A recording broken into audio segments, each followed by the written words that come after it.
Hi, I'm Erin Klein from Michigan, and I want to talk to you today about a topic that's very important to me in my daily practice, not only as a teacher, but also as a mom. This is my son, Jacob. He's in every one of my presentations, not only because he's adorable, but because he's awesome. Before I begin, I want to pause and have you think about one question. Do you recognize children for getting the right answers or for asking great questions? For me, this is a driving question that shapes everything that I do in my classroom. I've been to many classrooms around the country, traveling and presenting, and oftentimes I see boards that look like this, full of standards, and it makes me ask myself, are we driving the instruction, or are the kids helping to create the pedagogy of what's happening with our curriculum?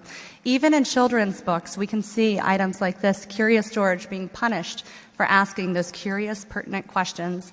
And I wonder what message that sends to our students. So do your students in your classrooms ask curious questions? Who's a teacher, just out of curiosity? Classroom teacher. Give yourselves a round of applause. It's fantastic. Thank you. So my evolution in my classroom started in first grade, and then I transferred to the middle school level.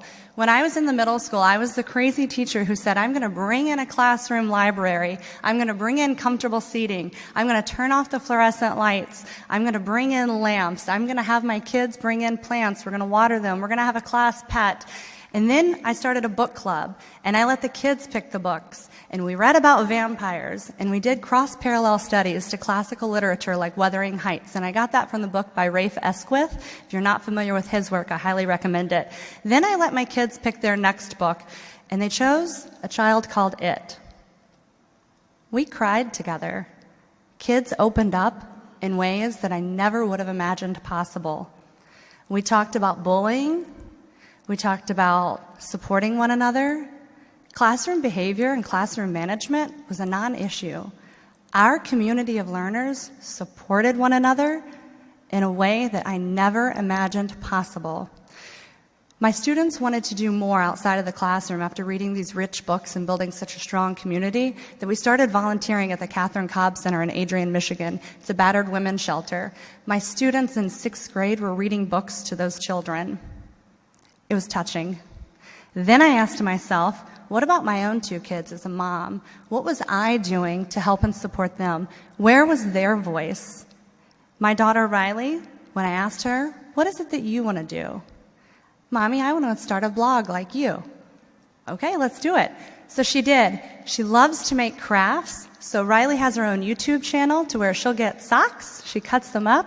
She makes crafts and clothes for her dolls. Then I asked my son, Jacob, what he wants to do. Mommy, I want to make videos on YouTube and have people learn how to make forts and learn about animals. So this is his beluga whale video, and it's on my YouTube channel if you want to watch it. It's adorable. He starts off by saying, this is a beluga whale.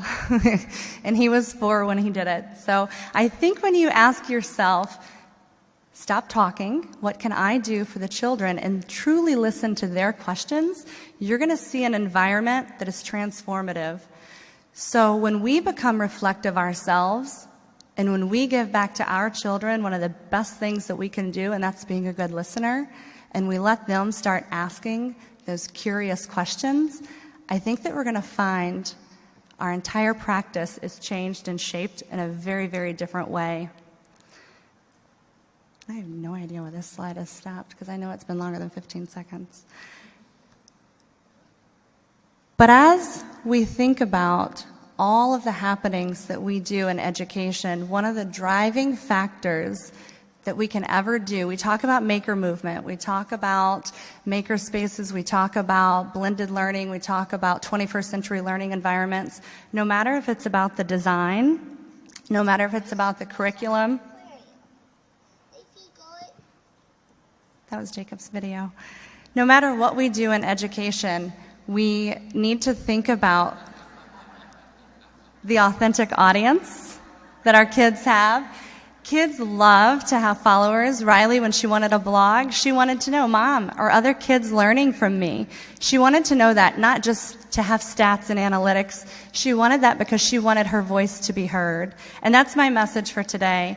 When I brought that back into my classroom for my students, we did what was called Class Con, and it was kind of a spin on Genius Hour and kind of a spin on Ed Camp. So I told my kids, what are your passions? What do you want to do? If you can come and teach your friends about anything, what do you want to teach them? My little Milani brought in Indian food and shared her culture and heritage with all of her friends in class. Melted my heart and filled my tummy. And then we had other students who brought in their violin and shared that practice. Ellie even brought in little pencils to show where to put your finger grips. So there was truly teaching going on. So when you think about how can I fit this in, how can I stop teaching my overfilled plate, and how can I give more voice back to my students, there is time, and you can. Don't ever stop improving and growing and evolving and transforming your practice. When you yourself think about your educational time as a student, what is it that you remember from school the most? It wasn't lesson 4 in math. It was those special moments and those questions and those teachers that made you feel valuable. So when I think as a mom and a teacher, what is it that I want for my students? It's absolutely, I want them to feel valued and to wonder about the world around them. Thank you very much.